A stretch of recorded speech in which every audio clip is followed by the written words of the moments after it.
I've mentioned the nerves, and again, these nerves are going to be running from the spinal cord in the vertebral column at your back, and they're going to be running all the way around. And these nerves run around in this direction to supply the musculature. Obviously, similar happens in both the male and the female. And this is just a cartoon of what this looks like. Here we've got the spinal cord, and we can see coming off the spinal cord, we have these two pairs of spinal nerves. We've just got one here and one here. This happens all the way up and down the spinal cord. So the spinal cord is divided into 31 segments, and here we're just looking at two of these segments giving rise to a pair of spinal nerves, one coming in this direction, one coming in this direction.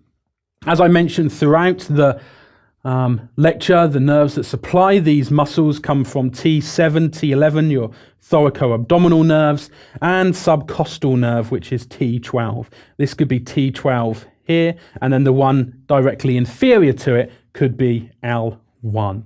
And importantly, what we can see is that these nerves are branching round. They run in between internal oblique and transverse abdominis muscle layers. But we also have some cutaneous branches, and these go to supply the skin. And that's what creates this banding, creates the dermatomes, the sensory distribution from the skin. So when you touch, the sensation travels back towards the spinal cord. So here we can see some of those thoracoabdominal nerves.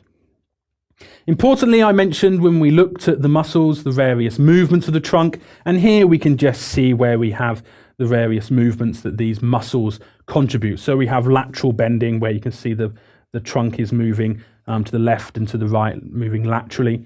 You can see we have extension, and you can see we have flexion carried out, let's say, by rectus abdominis. This is similar to the sit-up position. And then we have rotation, where the body is rotating around, obviously.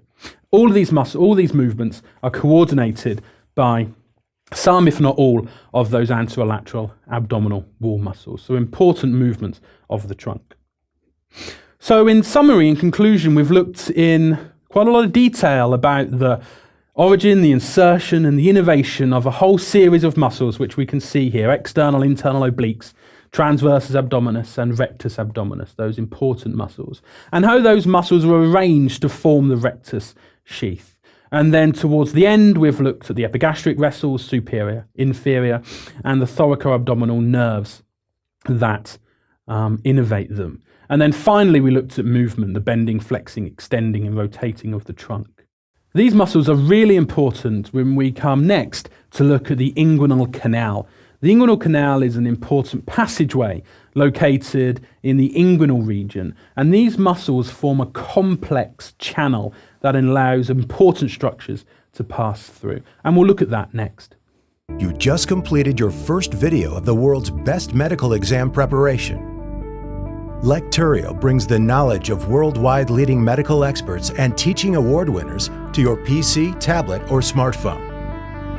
Prepare yourself and check your progress with thousands of quiz questions customized to USMLE standards. And the very best, you can get in touch with our medical experts personally.